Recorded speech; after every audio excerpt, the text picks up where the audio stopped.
Hey, welcome back. Last episode was tough. We talked about why you're stuck, why just calm down doesn't work, why your nervous system has its own agenda, basically. And this episode is about hope. Because if your nervous system can learn not safe, it can learn safe. But not by thinking harder, by doing things differently through the body and through connection with others. So here's something important to understand. Gabor Maté points out that humans are dependent longer than any other species. Babies can't regulate their own nervous systems, and they're not supposed to. We're designed to learn calm from others. You have to borrow calm before you can create your own. How crazy! That's not weakness, that's how it's supposed to work.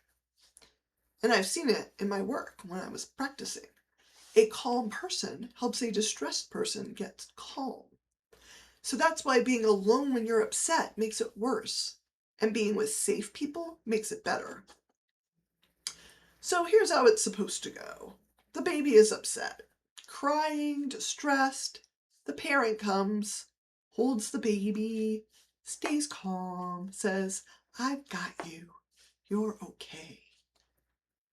Then the baby's nervous system borrows the parent's or caregiver's calm, and that settles the baby's distress. And this happens over and over thousands of times. And eventually, the baby learns how to calm down on its own because they had someone to learn it from. And when this works, here's what the child learns. When I'm upset, help comes. I can be calmed down. I can calm down. My needs matter.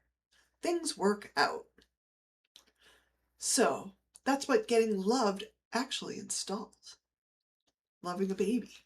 Not just good feelings, but you give them a nervous system that knows how to find the calm for their whole lives. Now let's talk about what happens when that doesn't happen to babies and little kids. Cry it out. The baby is upset, left alone. The problem is they don't know how to be calm themselves. They don't know how to calm themselves down yet. That has to be taught to them, and it hasn't been taught yet. They cannot self-soothe. It's not possible. And it's not because they're stubborn. It's because they haven't learned how yet. What gets learned by that baby instead is, when I'm upset, no one comes. I'm alone with this. The only option is to shut down. The nervous system never learned safe. And I want to be clear, this isn't about blaming all the parents. They were told this was the right thing to do by all the professionals. You'll spoil them. They need to learn to self-soothe. But here's what the research shows. You can't teach the self-soothing by not soothing them. You have to soothe them first. Then they learn how it's done. They can then do it to themselves. And here's the good news. We know what good attachment looks like. Researchers named Bowlby and Ainsworth figured this out decades ago. So the pattern can be broken in one generation. What does it take?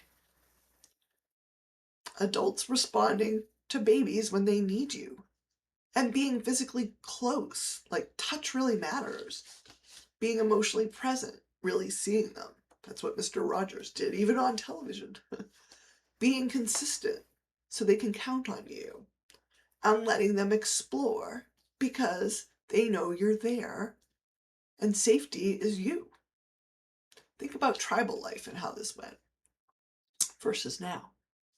So now if you're thinking, well, I didn't get that, hear this. It's not too late. The nervous system can still learn safe, even in adulthood, through safe relationships, like a therapist, a partner, good friends, support groups. And you're not too old, because the brain can still change. There's neuroplasticity. It just takes longer and needs more repetition now, but it can be done. So what actually helps? Remember, your nervous system doesn't listen to words. It listens to breathing, your body, your rhythm, how you're moving. So that's what we work with. Breathing. A slow exhale, longer than the inhale. That actually signals your body we're safe. There's no emergency. And yoga. The trauma researcher Bessel van der Kolk recommends it in his book, The Body Keeps the Score. Breathing with movement, paying attention to your body, learning that your body can be a safe place. There's other things with movement and breath, like Tai Chi, Qigong, slow movement, breathing, calming without having to think about it. And then there's singing, especially with others. It's about breath control. It's about singing and moving together. Your voice actually activates the calm system. And then really any group activity, when we're with others, our nervous systems tend to sync up. Being alone too much makes the nervous system worse. More anxiety, more feeling alone. Being with safe people makes it better, because that's just how we're built as humans. Now there's something called body mapping. It's about noticing where in your body you feel the emotions. We're not really taught this, so it's really fascinating to do this. So fear might be tightness in your chest. Joy might be warmth in your heart. Anxiety might be your stomach churning. So here's how to use it. If you're feeling uncomfortable, notice where it is. Where is it in your body? Just notice it. Don't try and fix it. Don't try and make it go away. So you're noticing. And then switch what's happening in your mind. Think of something good. Joy, safety, a good memory, somebody who helped you and did something good for you. Now, where do you feel that? We're usually more aware of the bad stuff because it's strong, but you can learn to notice the good stuff too. You notice where your body's feeling things, and then you can learn to shift between them. So that's real emotional regulation. So please hear this. It's not too late. Your nervous system can still change. What you need safe people, even just one. Body practices like breathing, movement, singing. And you need patience because this takes time. It wasn't built in a moment. You can't fix it in a moment. And you need self-compassion. You're learning something that you should have been taught to you, but you can teach it to yourself now. You're not broken. You're not too far gone. You're just running these old programs. And that programming can be updated. So here's where we've been. Episode 5, we talked about our good design. Episode 6, we talked about what got messed up by the shame machine. Episode 7, we talked about how it went into your cells. Episode 8, we talked about how your nervous system learned threat. Episode 9, we learned your nervous system can learn safe.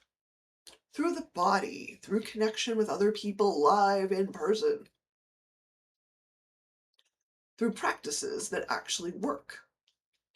Next episode, we're going to talk about what happens when a normal survival response gets labeled as purely a disorder. So it's a different lens looking at what's happening in the body and nervous system versus how it's labeled when someone looks at it and categorizes it on the outside. So it turns into like a pathology problem. Well, let's look at some root causes and some solutions. I'll see you there.